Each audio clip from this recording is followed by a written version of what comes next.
Silakan. Mau menyampaikan apa makhluk Tuhan Freya? Saya kan pernah DM ya. Nah, suami saya itu kan mualaf, masuk ikut saya. Terus sering nonton Edis TV, jadi pengen pindah lagi gitu. Nah, kan udah dia bilang. Saya disuruh nonton. Sudah saya bilang, hati-hati para Jangan mualaf ini. nonton Edis TV, nanti kamu tidak Islam lagi. Nah, silakan. Iya, setiap malam hampir nonton Edis TV terus. Saya disuruh nonton gitu, buat Terus? mastiin gitu. Jadi ada tertarik sih, Terus? tertarik dengan penjelasannya. Tertarik dengan penjelasan-penjelasan saya. Sudah berapa lama Kak Freya nonton Edis TV, nonton saya? Ngikutin sih 1 minggu, kalau suami saya mah sering. Baru Saya seminggu ini. lihat terus ngapain gitu. Coba deh lihat Edis TV, nonton katanya gitu. Oke. Apa yang membuat Anda tertarik? Yang tertariknya sih yang cerita Nabi Muhammad yang menikah itu aja. Oke, tapi kita tes Yang dulu ya, menikah tes lebih dulu. dari Oh, orang-orang pada ngomong tes dulu. Berarti suami mualaf ngikut kamu beragama Islam dan dua-duanya Islam ya? Ya. Oke. Kami pengen tahu karena nggak mau kami ngaku-ngaku orang Islam. Coba, berarti sholat sampai sekarang sholat ya? Sholat. Oke, coba kami pengen dengar gimana bacaan sholat, niat sholat, kami pengen tahu aja. Sholat apa? Subuh. Terserah, sholat subuh kah, maghrib terserah. Sholat subuhi rakaataini mustaqiblati adaan lillahi ta'ala. Oke, bacakan satu ayat Quran. Ayat pendek aja ya. Bismillahirrahmanirrahim. Qul huwallahu ahad, Allahus samad, lam yalid wa lam yulad wa lam yakul lahu kufuwan ahad. Bismillahirrahmanirrahim. Qul a'udzu birabbin nas, malikin nas, ilahin nas, min syarri waswasil khannas, allazi yuwaswisu fi sudurin nas, minal jinnati wan nas. Minal jinna. Ada lagi. Oke, sah. Coba yang bagian belakang. Yang bagian belakang tadi? Apa? Minal apa? Minal jinnati wan nas. Minal jinna watin? Minal jinnati wan nas. Minal jinnati wan nas. Oke. Minal jinnati wan nas. Artinya? Jinnati wan nas. Minal jinnati wan nas artinya? Nggak ngerti. Nggak ngerti. Udah tahu itu kami. Kami sudah tahu. Orang Islam itu hanyalah membunyikan huruf-huruf Arab yang mereka tidak tahu apa artinya. Oke. Waktu nonton Edis TV baru seminggu ini ya, kamu mengatakan tertarik begitu. Saya pengen tahu nih feedbacknya ini. Tertariknya itu dalam pengertian pengen meninggalkan Islam atau gimana? Pengen masih memahami, makanya nonton Edis TV lagi. Masih pengen memahami, oke. Isu apa itu yang kemarin kamu lihat, terus kemudian kamu tertarik dan pengen kamu pahami? Ya, yang dalil-dalilnya itu yang tentang Nabi Muhammad. Setelah Nabi Muhammad keluar Allah gitu. Setelah Muhammad keluar maksudnya? Setelah Muhammad ada, itu lahirlah Allah gitu, kata Edis TV. Oke, baik. Saya jelaskan. Gini. Jadi, waktu Muhammad belum jadi nabi, karena umat muslim percaya Muhammad jadi nabi itu umur 40 tahun. Ya. Dari umur 0 sampai 39, kira-kira Muhammad itu beragama nggak? Beragama. Apa agama dia? Islam. Dari mana dia Islam? Dari mana dia tahu ini? Kan dia belum dapat wahyu. Setahu saya itu dari awal Nabi Muhammad udah Islam. Berarti Al-Quran sudah ada sebelum Muhammad lahir? Belum. Nah, terus dari mana dia Islam? Kitabnya apa kalau dia Islam? Dia membaca kitab suci apa? Bagaimana dia caranya sholat? Tuntunan sholat belum ada. Bingung kan? Iya, belum. Bingung ya? Jadi gini. Jadi dulu sebelum Muhammad lahir dan ketika dia lahir sampai berumur 39 nih ya, mereka itu hidup di dalam sebuah penyembahan berhala nih ya, keadaan Ka'bah sebelum nih ya, wahyu turun. Biar saya tunjukkan. Kita pakai dalil-dalil dari sumber-sumber Islam sendiri. Saya tidak mau teman-teman menggunakan sumber-sumber ya, sumber-sumber yang bukan dari Islam. Ya, kita tunjukkan keadaan Muhammad, keadaan Ka'bah ya, sebelum Muhammad lahir.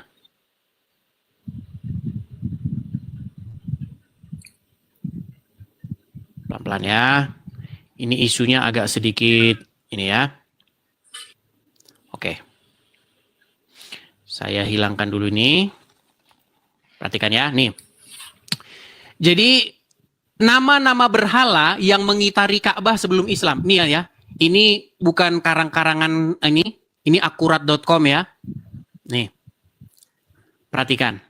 Jauh sebelum masyarakat Mekah mengenal Islam, mereka memiliki 360 berhala yang mengelilingi Ka'bah. Berbagai jenis berhala yang dipuja-puja masyarakat saat itu berbahan dasar kayu, emas, perak, tembaga, dan batu. Dalam catatan sejarah, ratusan berhala yang mengotori Ka'bah dimulai dari era Amr bin Luhai. Ya, ini kok ada gambar seperti ini nih, gimana nih? Sebentar. Iklan-iklan ini memang. Oke, saya teruskan ya. Dari seluruh berhala yang mengitari Ka'bah, Hubal menjadi sesembahan yang paling besar dan paling dimuliakan oleh kaum Quraisy. Hubal berbentuk dan seterusnya ya. Nih. Di kemudian hari setelah Fathul Mekah, Hubal dan seluruh berhala lainnya dihancurkan oleh Muhammad. Nah, ini kan setelah dia jadi nabi ya. Nah, yang menjadi fokus kita di sini adalah bagaimana sebelum Muhammad menjadi nabi. Nah, sebelum Muhammad menjadi nabi, Ka'bah itu memang sudah menjadi tempat penyembahan berhala. Nih nama-nama berhala dalam pra-Islam nih, nama berhala di Ka'bah pra-Islam. Ya, ada Isaf, kemudian ada Suwa, kemudian ada Al-Jidasa dan seterusnya. Ini makanya berhala dikelilingi berhala. Nah, itu pun masih ada sebelum Muhammad berumur 40 tahun. Nah, makanya tadi pertanyaannya, sebelum Muhammad umur 40 tahun, apakah dia sholat? Belum. Apakah dia sudah memeluk Islam? Belum. Masih berhala. Iya. Di situ di Ka'bah itu tempat penyembahan berhala.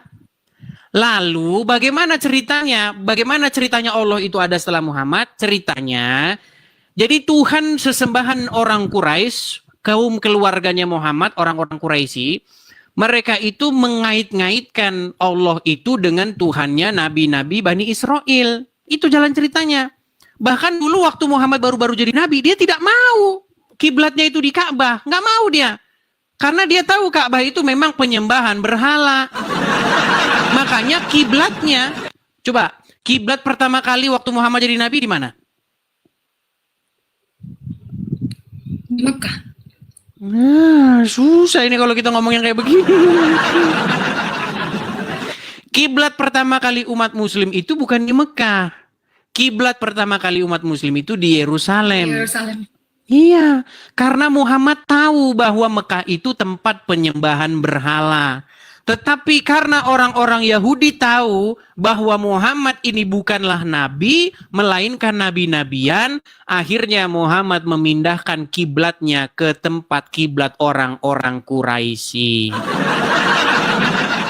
Tetapi agama orang-orang Quraisy ini dipoles oleh Muhammad, dipoles. Ya. Tuhannya diganti menjadi Tuhannya orang-orang Yahudi. Tuhannya nabi-nabi orang Yahudi.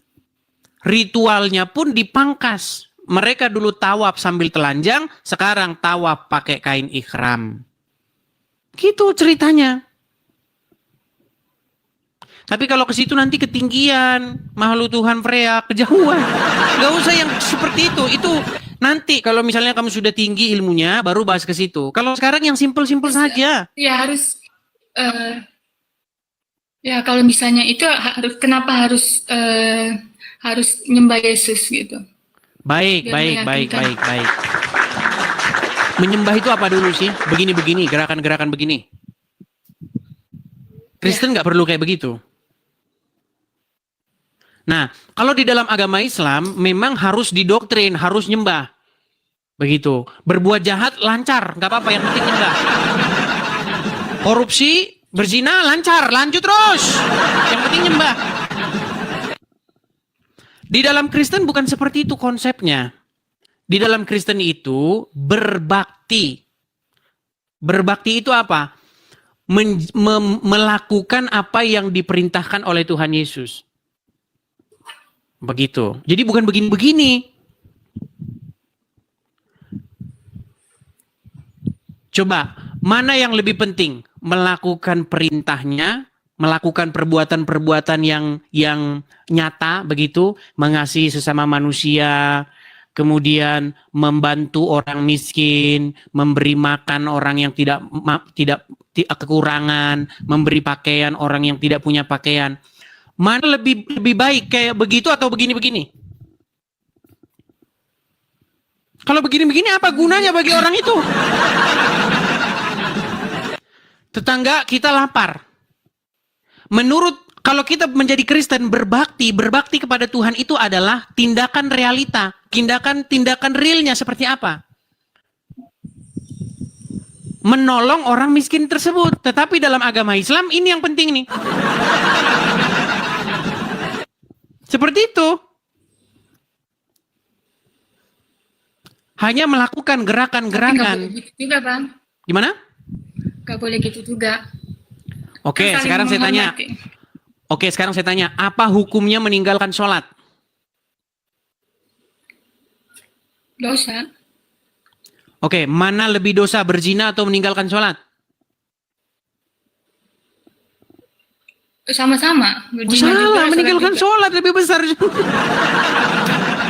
Ini kalau saya ngobrol sama kamu, saya nggak bisa ngobrol yang anu. Besarnya ya sholat, Begini Kak Freya, tapi sama-sama dosa. gini, kita kalau ngobrol hal-hal yang seperti itu, kamu tidak akan nyambung karena pengetahuanmu tentang Islam itu tidak ada, zero. Kita harus ngomong hal-hal yang dasar saja. Kalau yang seperti itu kita nggak nyambung bahasan kita, nggak bakal nyambung. Kita dari hal-hal yang sederhana-sederhana saja. Bagaimana apa yang diajarkan oleh Muhammad dengan apa yang diajarkan oleh Yesus itu jauh berbeda. Ya, sekarang Yesus dulu. Ya, artinya begini, saya cuma pesan begini saja. Kamu mau ikut Muhammad apa ikut Yesus? Kan baru belajar, Bang, baru melihat. Oke, kita bandingkan apa yang diajarkan Muhammad dengan apa yang diajarkan Yesus ya. Ya, Oke, baik. Dalam hal apa ini yang pengen kamu tahu? Coba dalam hal seperti apa? ya yang nggak sukanya itu yang poligami, yang nggak sukanya. Oke, baik. Sekarang begini.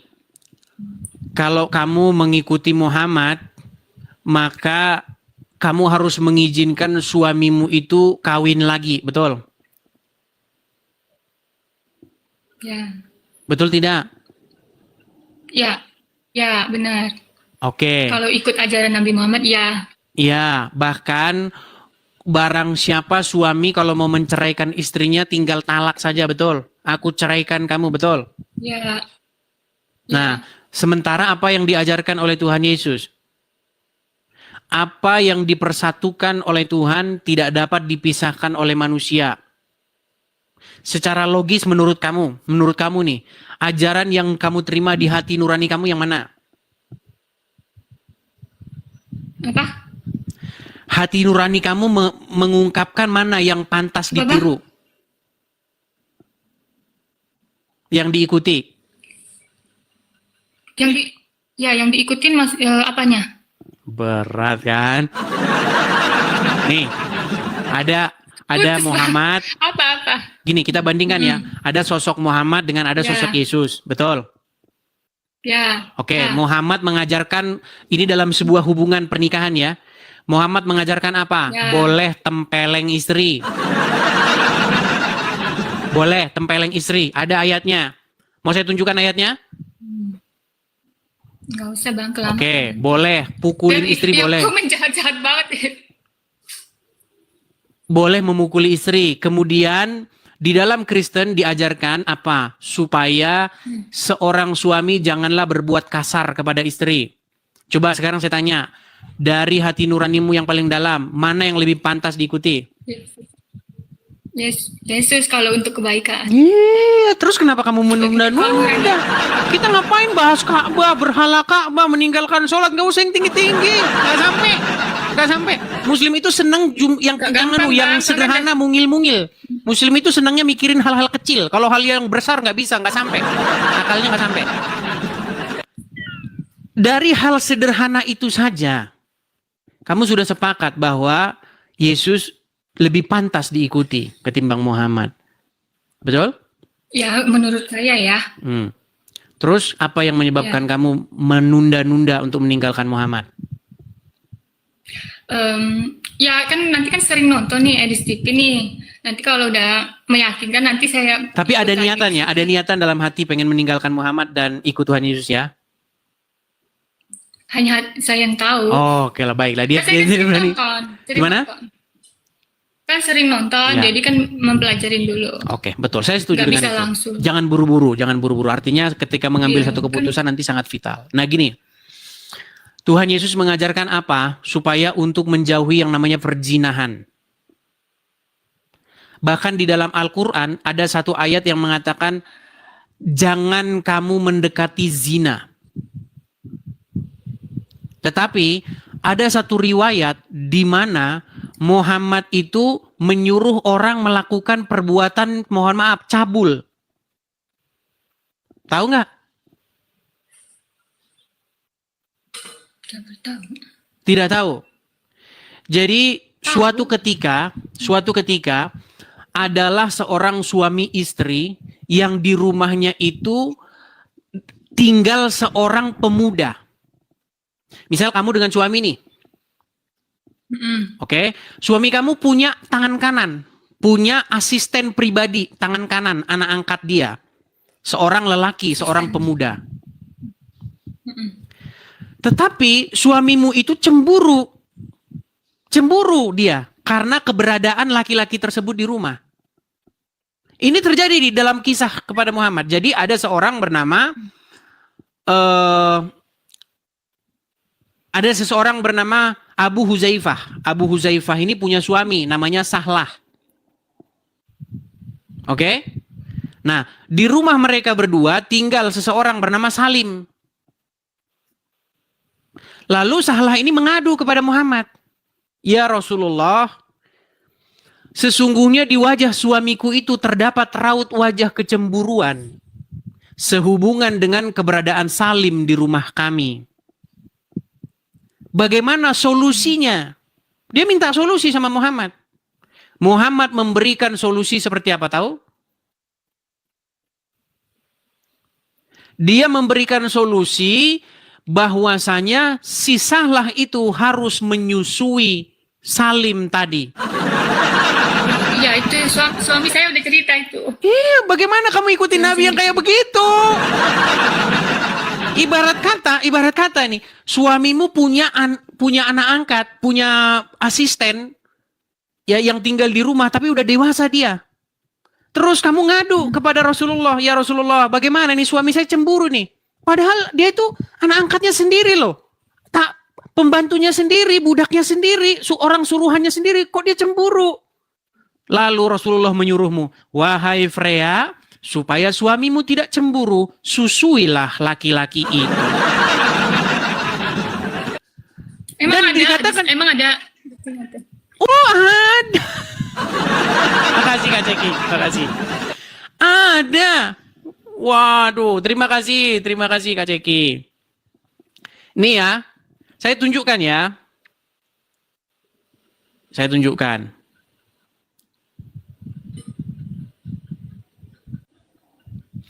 Apakah ada hadisnya? Saya balikkan ya.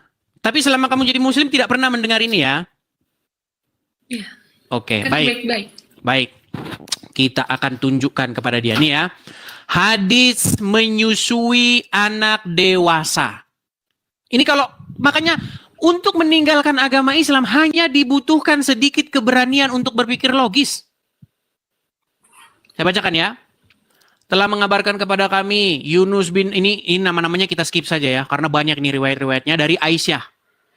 istri Nabi SAW, Sahlah binti Suhail, menemui Rasulullah SAW dan berkata, wahai Rasulullah, saya melihat kemarahan di wajah Abu Huzaifah, suaminya dia sendiri.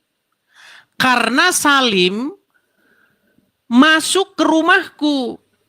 Rasulullah SAW bersabda, susuilah dia. Si Salim itu.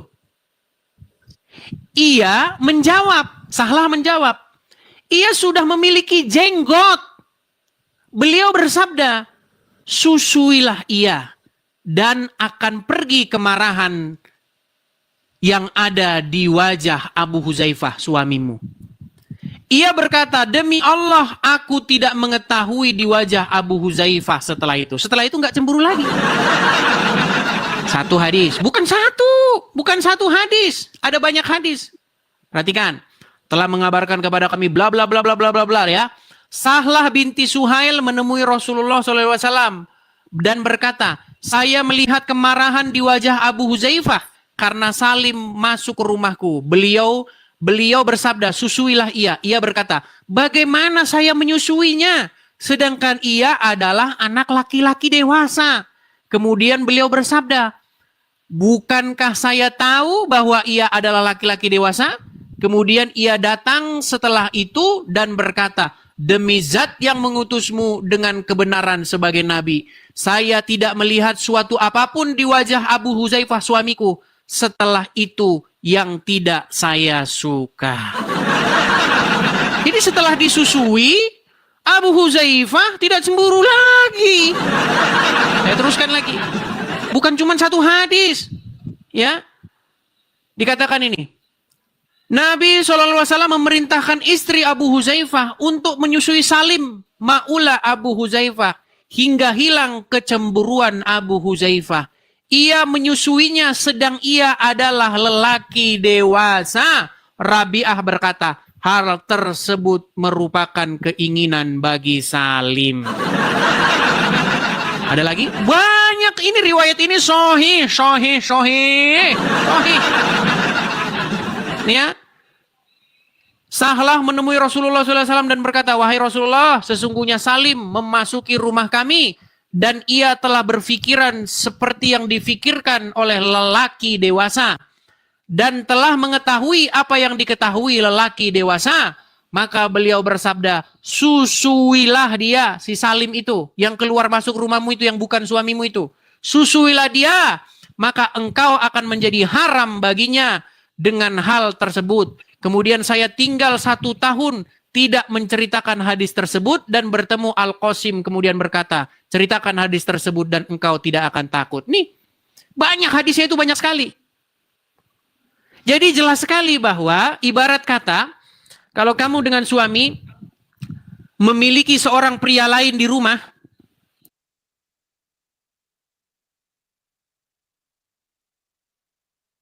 maka untuk membuat suamimu itu tidak cemburu, maka kamu harus menyusui pria tersebut. Supaya suamimu tidak cemburu. Bagaimana tanggapanmu?